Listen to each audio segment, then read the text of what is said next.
guys, Coach Pryor here in the coach's classroom, and we're going through all the bullet points for the swing and the contact. So let's get to the second point. Uses the back foot and the hips and rotates for power. So here's what we're talking about. You know, a lot of you have probably heard the phrase "squash the bug." Okay, and hey, that's not a bad concept, all right, especially for the little guys. You know, if we can get the back foot to turn and get the hips to turn, then we're moving in the right direction, and it's a great progression. So I don't have a problem with you telling a kid, hey, squash the bug and just kind of turn those hips, if that's going to get the kid to turn the hips. Now, again, I say it's a progression, because ultimately, as when we talked about bullet point number 1, about getting into a power position, ultimately that's where we're wanting to go with. So let me give you an example of this real quick. If I was to be punching somebody and I go here and I'm going to punch and I just rotate and punch, I get a little bit of force there, but I'm kind of just right here.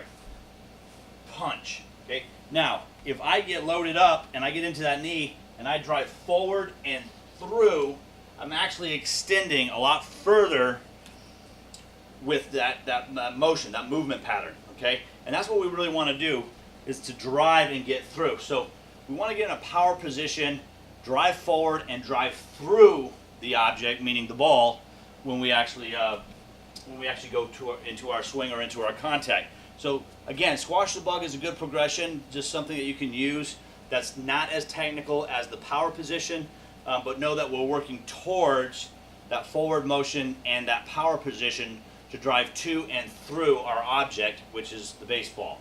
So we really want to get the back hips rotating for power. So we're here, we're going to be here, we're going to drop into that power position, and we're going to turn the hips here to get some power into our swing.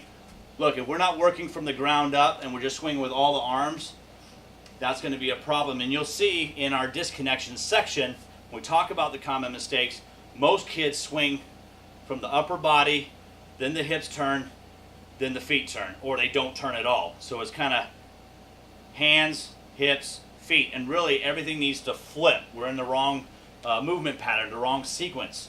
It needs to be feet, hips, and hands going to the ball. So really work on getting rotation. We've got some great drills for you in the drill section, especially in the disconnection section with rotation. Check out some of those drills. Again, I'm Coach Pryor, and that's the RockStar Way.